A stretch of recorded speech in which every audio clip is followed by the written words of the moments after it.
네, 안녕하세요. 끝판대장입니다. 오늘도 구독과 좋아요, 알림 설정, 그리고 댓글까지 부탁드리겠습니다. 자, 보시면 그동안 비트코인이 좀 불안불안한 모습을 보이면서 쭉 이렇게 떨어지는 모습을 좀 보이고 있는데요. 일단은 이게 다들 너무 불안하실 상황이라고 생각을 하고, 저도 일단은 요번 주 주말까지는 주봉으로 좀 마감하는 모습을 월요일이죠. 까지 보고 싶기는 한데, 일단은 상황을 보면 뭐 그렇게 좋은 상황은 아니죠. 보면 이런 주봉들이 떠 있다는 게. 근데 이제 다만 주봉 마감을 이 위에서 혹은 사실 여기서 마감하는 게 제일 좋고요. 여기가 이제 어디냐면 28,500 위로 다시 마감하는 게 제일 좋고, 그런 상황이 돼주면 되게 좋은데, 문제는 만약에 이렇게 어정쩡하게 마감이 된다라고 하면, 그럼 이제 일봉상으로 이동평균선을 보면 지금 이렇게 역배열로 꺾여 있는 모습을 볼 수가 있어요. 보시면은 이렇게 역배열로 꺾이는 모습을 볼 수가 있고, 그리고 여기 이제 추세선도 하방으로 이탈한 모습이라서 이제 여기 몸통으로 지켜지고 있는 이 부분들, 이 초록색 선이 해당하는 곳이 어디냐면 273인데, 어제 꼬리가 달린 것까지 합하면, 오늘 새벽이죠. 이때 뻗에 꼬리가 달린 것까지 합하면 한 요정도 한 26,500에서 300 정도. 그러니까 그 밑에 보면 이게 있죠. 200선이 있는데, EMA 200이 있는데, 여기가 이제 26,200인데, 여기까지를 좀 지켜주면 일단 그래도 뭐 다이버전스를 좀 띄우면서 긍정적인 무빙으로 좀 생각해 볼 수 있는 구간이기는 한데요. 근데 그게 만약에 어쨌든 깨진다면, 이제는 사실 이 실리콘밸리 은행 때 빠진 것처럼 비트가 조금 더 이런 식으로 하락을 해야 될 가능성이 좀 있습니다. 그래서 뭐 조금 우리가 긍정적으로 그나마 버틸만한 구간을 생각해 본다면 뭐 25,000 구간을 생각해 볼 수 있지만, 사실 얘가 이렇게 떨어지게 되면 반등 때 반등을 주더라도 이후에 재차 하락할 수 있는 가능성이 좀 더 높아 보이거든요. 그럼 이제 거의 뭐 2만에서 뭐 23,000 혹은 뭐 이것보다 더 떨어지면 뭐 18K 이런 데까지도 볼 수가 있는데, 이제 만약에 그렇게 된다고 하면 굉장히 빠르게 떨어질 가능성이 높아요. 보면은 이제 우리가 2015년하고도 조금 많이 사람들이 얘기를 하고 있고, 그래서 이제 비트스탬프의 2015년 걸 보면 그 월봉상으로 중간에 음봉이 두 개가 발생하는 구간이 있습니다. 보시면 여기죠. 이 구간에 음봉이 두 개를 발생을 하는데, 보면 이때 캔들 모양이 여기서 똑같이 일어나요. 그래서 이게 코로나 때문에 조금 더 그 이슈를 타서 더 많이 떨어지기는 했는데, 이 정도 떨어진다라고 생각하면 거의 한 20에서 30% 정도 고점 대비 하락을 일어날 수가 있거든요. 그렇게 되면 이제 한 30% 정도 찍으면은 이제 거의 한 21,400 이런 데 나오니까, 이 원저리 부분으로 하면은 뭐 28,000에서 24,000 이 정도까지 넓게 볼 수 있다라는 거죠. 두 달 동안 빠르게 빠질 가능성, 그렇게 두 달 동안 빨리 빠지게 되면, 그러면 이제 아까 말씀드린 것처럼 이러한 캔들 모양이 될 가능성이 있어요. 이게 끝나면 그때는 굉장히 빠르게 올라갈 가능성이 있다라는 거죠.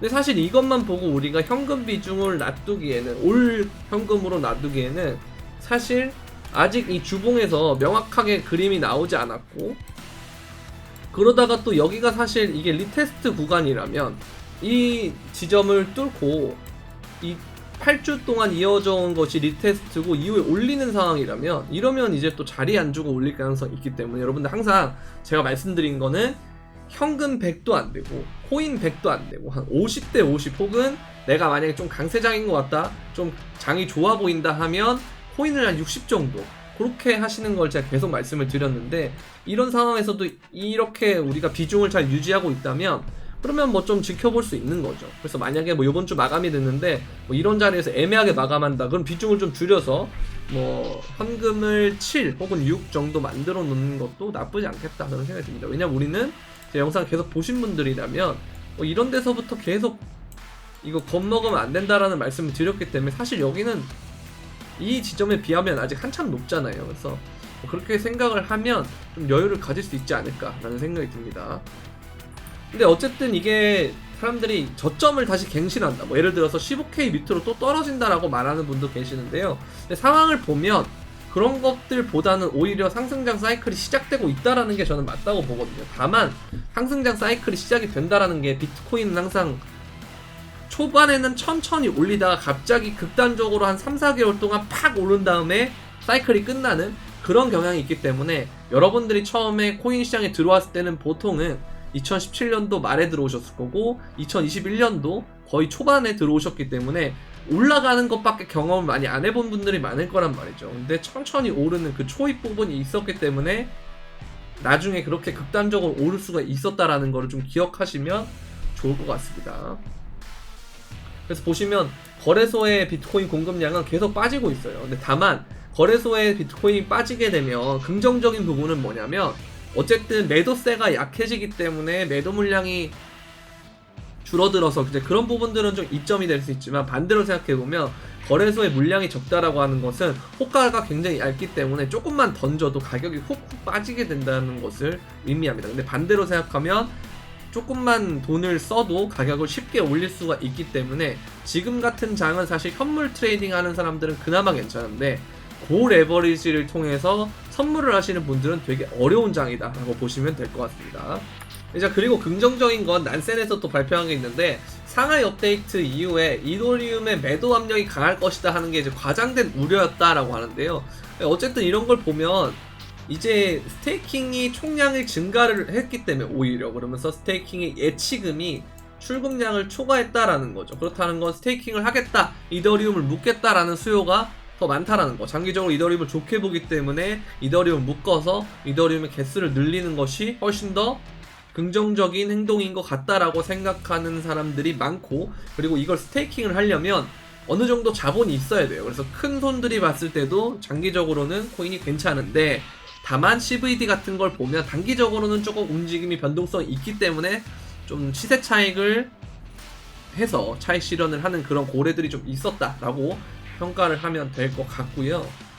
그러면서 이제 서클이 6월 이후에 만기가 도래하는 미국채를 보유하지 않는다라고 되어 있는데 항상 이 준비금 명목으로 뭐 국채를 되게 보유하고 있었던 게 사실이지만 근데 국채를 보유하지 않는다라는 것은 미국의 뭐 부채 한도 라든지 아니면 채무 불이행에 대한 리스크 이런 것들이 노출되고 싶지 않다라는 얘기를 하는 거예요. 그래서 그런 것들을 보면 일단 미국이 단기적으로는 되게 그 위기 흔들흔들하는 그런 시점이 있지 않을까 싶고, 그렇게 된다면 자연스럽게 이제 미국보다는 다른 시장, 그러니까 중국이나 이런 데가 주목받을 가능성이 좀 높고요.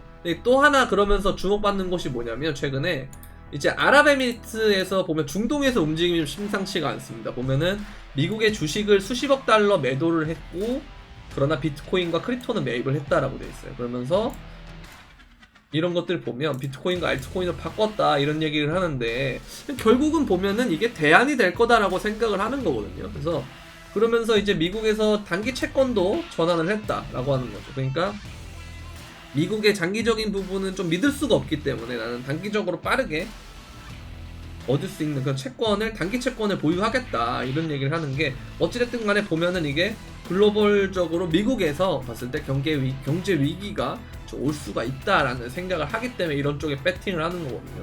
그러면서 그렇게 하면서 동시에 크립토 쪽을 매수를 한 거 보면 미국이 무너지면서 흔들흔들 걸리는 그 시점이 오히려 크립토에는 도움이 된다라는 판단을 했다라고 보입니다. 자, 이제 그러면서 이런 얘기가 나오고 있어요. 제인 스트리트 등 미국 사업을 축소를 하고 있는데 암호화폐 유동성이 좀 약화될 수 있다. 그러면서 이런 얘기를 하는데요. 어쨌든 유동성이 약화되는 거는 맞는데 다만 미국에서 어쨌든 시장 전반에 그 유동성을 약화시키기는 하겠지만 추후에 홍콩이 개방이 되면서 중국 본토에서 다시 허가를 하는 시점이기 때문에 중국 자금이 들어온다면 아마 판이 좀 바뀌지 않을까라는 생각을 해요. 그러니까 미국은 계속 코인을 규제하려는 입장이고 방해하려는 입장이기는 한데 어쨌든 중국에서 공격적으로 매입을 하면서 올리게 되면 결국 미국도 이 부분에서 참여할 거라고 생각하거든요. 좀 균열이 좀 생길 것 같다라는 생각이 들고, 그리고 바이낸스도 역시 미국에서 비즈니스가 힘들기 때문에 영국의 재진출을 위해서 총력을 기울이고 있다 이런 얘기를 하는데 어쨌든 미국은 점점 크립토 하기가 좀 어려운 시점이기 때문에 우리나라도 이제 얼마 전에 인천에서 다시 뭐 크립토 허브를 만들겠다 뭐 이런 얘기를 하는데 어쨌든 그런 수요를 가지고 와야 돼요. 미국에서 못하고 좀 배척당하고 있는 이 시장을 끌고 오는 방식을 해야 되거든요. 뭐 홍콩이나 싱가포르처럼 그런 전략을 해야 되는데 우리나라도 그런 걸 좀 했으면 좋겠고, 어쨌든 그렇다는 건 뭐 영국이 됐든 동양이 됐든 간에 미국에서 좀 탈미국을 해서 오고 있는 움직임이 있다라는 거. 그리고 요즘 DCG가 흔들흔들거리고 있는 이 시점에서 결국 미국도 좀 흔들거리는 시점이라 결국은 여기서 중국이 다시 주도권을 갖고 간다면 혹은 중동에서 가져간다면 새로운 판이 짜여지지 않을까 그런 생각을 하고 있습니다. 자, 보면은 이제 이분도 주간 MACD를 설정을 했을 때 2015년과 가장 유사하다라고 되어 있는데요. 그러면서 다음 상승 전에 5개월의 측면 통합 범위를 제한한다 이렇게 되어 있습니다. 그래서 이걸 보면 어쨌든 이 지점에서 좀 이런 식으로 가는 게 있을 거라는 거죠. 천천히 오를 거다 이제 그런 얘기를 하고 있는데 그 다음에 이제 쫙 오른다라고 하던지 뭐 이런 얘기를 하고 있습니다. 아니면 이제 여기서 이러한 모양이 생길 수 있겠다라는 거죠. 그래서 저는 제가 봤을 때도 2015년이랑도 비슷한 것 같고 2019년도 보이긴 하는데 그리고 2020년에 이 모양도 지금 보이고 있어서 조금 일단 시간을 좀 두고 지켜봐야 되지 않을까 라는 생각을 하고 있어요. 자, 그리고 보시면 어쨌든 지금 이걸 봤을 때 얘가 이게 끝난 다음에 바뀌었을 때 한번 이렇게 올랐다가 팡 떨어진 다음에 올라가죠. 얘도 보면은 이렇게 팡 올랐다가 팡 떨어지고 올라가는데 그럼 여기서 이제 어쨌든 보면 이게 빠져나가는 그 시점이 되면 이게 양수로 바뀌는 그 시점이 되면 얘가 올라갔다가 팡 꺾였다가 올라가는 그런 형태가 될 가능성이 좀 있어 보이거든요. 그래서 제가 이제 아까 떨어지게 되면 한 2달 정도 이런 캔들을 발생시키면서 올린다라는 말씀 드렸는데 이게 월봉상인 거예요.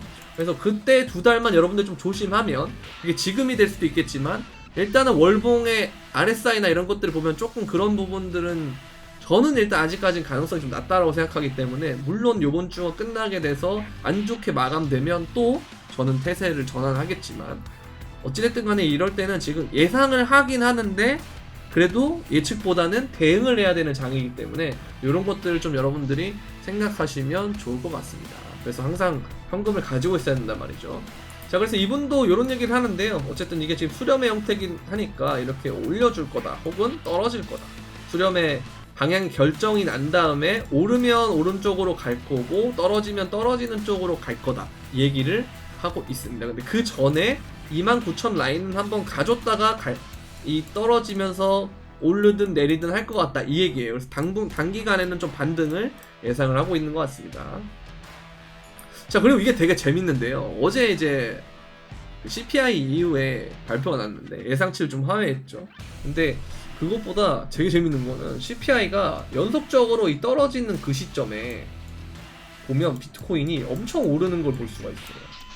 그게 재밌죠. 그러니까 이 물가가 급등했다가 빠지면은 그 시점에서 비트코인이 뭔가 대안으로 자리를 잡는 게 아닌가라는 그런 생각이 들거든요. 그래서 항상 물가가 오르면서 이걸 금리라는 것으로 잡고 금리라는 걸 잡게 되면 유동성이 마르기 때문에 그때 뭐 동결을 좀 했다가 빠지는 그 시점에 어쨌든 이 전에는 이 동결하는 그 시점이 이제 보통 이걸 빠지는 걸 보고 동결을 결정하니까 그래서 동결하는 구간에 제가 항상 자산시장이 좀 반등한다고 하는 이유가 여기에 좀 상관관계가 있지 않느냐라는 그런 생각을 하고 있는데요. 사실 정말 중요한 건 이런 부분들도 있지만 저는 조금 되게 재밌게 본 게 이 마이크로 스트래티지의 주주입니다. 보면 최근에 누가 샀느냐 이런 것들 되게 중요하거든요. 누가 팔았고 누가 샀느냐 이런 것들 되게 중요한데요. 보시면 엄청나게 공격적으로 늘리는 애들이 있어요. 이거 보시면 이 체인지에 보면 블랙록도 꾸준하게 늘리고 있고요. 뱅가드도 꾸준히 늘리고 있고 캐피탈 인터내셔널 투자 이렇게 이런 애들도 늘리고 있고 그 다음에 이제 모건 스탠리도 늘리고 있어요. 근데 이제 보면 이거를 이렇게 파는 애들도 있는데요. 근데 재밌는 건 엄청나게 늘리는 애들도 있어요. 그리고 특히 뱅크 오브 아메리카라든지 이런 어떤 은행의 위기에 대해서 좀 약간 해칭하려고 하는 애들, 은행이 특히 이런 걸 많이 사고 있는 게 되게 재밌는 부분이거든요.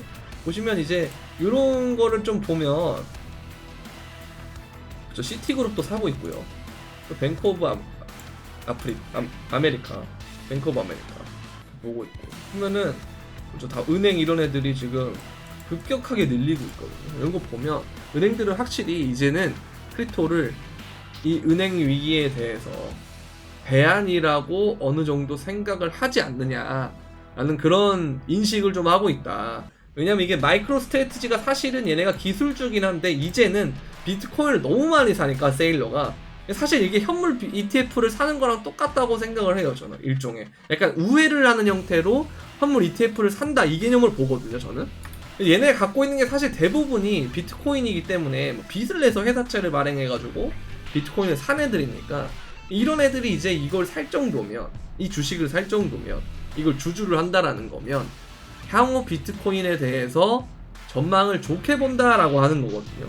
그래서 이제 얘네들이 지금 주가가 좀 오르고 있어요. 보시면 이렇게 오르고 있거든요. 그래서 요런 걸 좀 보면 좀 재밌는 그림이 좀 일어나고 있다 이렇게 보여지고요. 자, 그래서 특히 이 마이크로 스트래티지의 주식의 차트를 보면 이 하락 추세선을 이미 뚫은 지가 오래됐고요. 그 다음 리테스트까지 했고요. 그리고 이렇게 올라가고 있는 상태이기 때문에 이 주요 주봉의 이동 평균선들, 그리고 여기 보시면 월봉까지 한번 볼게요. 월봉도 지금 여기 한 380선만 좀 뚫어주면 그럼 이게 상승세가 계속 갈 가능성이 좀 있거든요. 여기도 지금 어쨌든 월봉에서 이런 주요 이동평균선을 뚫은 다음에 급속도로 상승한 것처럼 이 이동평균선이 이렇게 이제 밀집이 될 텐데 이 구간을 뚫어주면은 그때는 본격적으로 상승을 할 거란 말이에요. 그럼 여기서 상승을 했고 하락을 했고 이것보다 더 많은 상승을 할 가능성이 있어요. 당장 한 번에 오른다 이 개념보다는 어쨌든 이런 식으로 차트상으로 좋은 게 있는데, 이것보다 조금 더 흥미로웠던 건 뭐냐면 이제 이겁니다. 이게 되게 재밌는데요. 이게 이제 마이크로 스트래티지의 주가를 비트코인의 가격으로 나눈 거예요. 그러니까 이게 사토시랑 똑같은 개념이거든요. 알트들의 사토시 차트랑 똑같은데 얘가 만약에 여기서 상승을 하면 동기간 동안 비트코인보다 더 많이 올랐다는 거예요. 그렇죠. 근데 비트코인보다 더 많이 떨어지면, 더 많이 떨어지거나 덜 오르면 이 차트는 이렇게 내려가는 거예요. 자, 근데 차트상으로 봤을 때는 얘가 여기 터치를 하고 만약 여기를 뚫지 못하면 한 번 더 여길 갔다가 이렇게 되는 경우가 있어요. 그래서 아직까지 이걸 소개를 해드릴까 말까 조금 고민됐는데 어쨌든 이게 만약에 뚫는다면, 뚫고 이 지점에 대한 리테스트가 끝나고 이렇게 상당 추세로 확정이 난다면 그러면 진짜 어마어마한 일이 벌어질 수가 있습니다. 자, 미국은 계속 규제를 하려고 하는데요. 이 기관들은 계속 마이크로 스트래티지의 주식을 구매하고 있잖아요. 그러다 보면 어떻게 되냐면 기관들의 어떤 스마트 머니가 본격적으로 유입이 될 수가 있어요. 비트코인으로. 어디로요? 비트코인인데 어디로? 마이크로 스트래티지로. 그럼 그걸 가지고 마이크로 스트래티지는 또 비트코인을 사겠죠. 이제 그런 식으로 할 가능성이 있다라는 겁니다. 그래서 현물 ETF가 승인이 안 되면 안 될수록 더더욱 뭐 GBTC라든지 아니면 마이크로 스트래티지의 주식으로 올 건데, 문제는 지금 그레이스케일이나 DCG가 좀 정신을 못 차리고 있는 상황이기 때문에 해롱해롱 하고 있죠. 지금 회사 사정이 안 좋으니까. 그렇기 때문에 대안으로 마이크로 스트래티지의 주식으로 올 수가 있다는 겁니다. 그래서 이 차트가 만약에 여기를 뚫고 올라간다면 그러면 이제 중국 들어왔죠. 중국 이제 들어오려고 하죠. 그다음에 중동도 지금 액션 보이고 있죠. 여기다가 이제 유럽도 보면은 영국으로 간에만에 바이낸스 하고 있는 거 보면 여기도 나름 친화적인데, 플러스로 해서 어디다? 미국도 정부가 마음을 바뀌기 전에 먼저 미국의 기관들이 먼저 움직일 수가 있다라는 겁니다. 그래서 요게 뚫는 게 되게 중요해요. 마이크로 스트래티지의 주식이 비트코인보다 더 많이 만약에 상승을 한다. 그러면 엄청나게 재밌는 상황이 벌어질 수 있어요. 그러면 이게 만약에 상승하려면 보통 크립토는 뭐 이런 것도 있습니다. 보통 크립토는 일반적으로 주식보다 많이 올라요. 그래서 여러분들이 코인을 하는 거잖아요. 변동성 때문에. 자, 근데 반대로 생각을 해보면 일반적으로는 비트코인이 마이크로 스트래티지 주식보다 많이 오를 텐데 왜 이게 상방으로 뚫으려고 할까라는 생각을 해보면, 오히려 우리가 이제 알고 있는 비트코인 현물의 가격이 좀 떨어지거나 아니면 얘보다는 덜 오르거나 그럴 수 있다라는 거죠. 근데 덜 오르는 가능성보다도 얘가 지금 이렇게 오르는 이유는 비트코인이 지금 좀 조정이기는 한데 마이크로 스트래티지는 계속 어쨌든 우상향하는 그림을 그리고 있기 때문에 보시면 이렇게 강세로 가고 있잖아요. 그리고 어제도 좋은 움직임을 보여줬고요. 비트코인은 좀 움직임이랑 비슷하게는 가는데 좀 더 오르는 모습이 보이기 때문에 얘가 이렇게 올라가는 거거든요. 그래서 이거를 좀 관심 있게 봐야 돼요. 그래서 기관들이 들어와서 이렇게 올라갔을 때, 그리고 이 조정이 나오는 이 시점이 비트코인이랑 마이크로 스트레치가 떨어지는 게 아니고 오히려 만약에 비트코인이 더 오르는 형태로 이렇게 떨어지는 거라면 그러면 진짜 베스트입니다. 그러면 정말 빠르게 장세가 뒤집힐 수가 있어요. 그래서 제가 여러분들한테 포기하지 말고 그리고 한쪽으로 너무 쏠리지 말라고 말씀드린 이유가 그거고요. 자, 그 다음에 또 한 가지가 뭐냐면 이 게임스탑의 차트인데요. 게임스탑이 차트가 되게 좋거든요. 그래서 얘가 이런 식으로 지금 얘도 상방으로 올리려 그래요. 이 수렴을 어쨌든 위로 돌파를 하려고 하기 때문에. 자, 그러면서 얘가 올려주고 가주면 게임스탑은 사실 이제는 민화됐거든요. 그러면 이제 민화됐다라는 건 또 한 번의 민코인의 장세가 올 가능성도 있다라는 거고, 그렇기 때문에 이런 것들이 오른다라고 하는 건 사실 차트상으로 이런 게 상방을 틀고 있다라고 하는 건 기술주들이 강세가 될 가능성이 높고요. 특히 우리가 90년대 후반에 봤던 닷컴 버블을 연상하게 하는 그런 장세가 펼쳐질 수가 있어요. 그렇기 때문에 우리가 볼 때 이런 것들의 장세를 먹으려면 완전히 이 크립토라는 것에 대해서 너무 우리가 지금 공포가 올라와도 그 공포를 어느 정도는 제어해야 되고, 그리고 떨어져도 2달 동안 엄청 급격하게 떨어질 수가 있기 때문에 그걸 기관들이 먹고 올라갈 수도 있는 거거든요. 그래서 그런 것들에 대한 방향이 여러 가지고 경우의 수가 여러 가지이기 때문에 여러분들이 생각할 때 항상 현금을 갖고 있어야 됩니다. 근데 현금을 또 몰빵하면 못 산다는 거. 왜? 떨어지면 더 밑을 기다리게 되고 더 밑을 기다리게 되고 해서 분할 매수를 조금씩 해요. 그러다 올라올 때 확 오르면 못 잡아요. 그래서 항상 이런 부분들 여러분 잘 생각하셔서 좋은 선택을 하셨으면 좋겠습니다. 자, 오늘은 제가 이따 오후에 예비군을 가야 돼가지고 이게 끝나고 시간이 좀 남으면 여유가 생기면 그때는 뭐 오늘 방송을 할 것 같기도 하고요. 원래 제가 저녁에 영상을 올린다 이렇게 말씀드렸는데 오늘은 이제 이런 것 때문에 빨리 영상을 올려드리는 점 양해 부탁드리면서 도움이 되셨다면 구독과 좋아요, 알림 설정 그리고 댓글까지 부탁드리면서 그럼 안녕.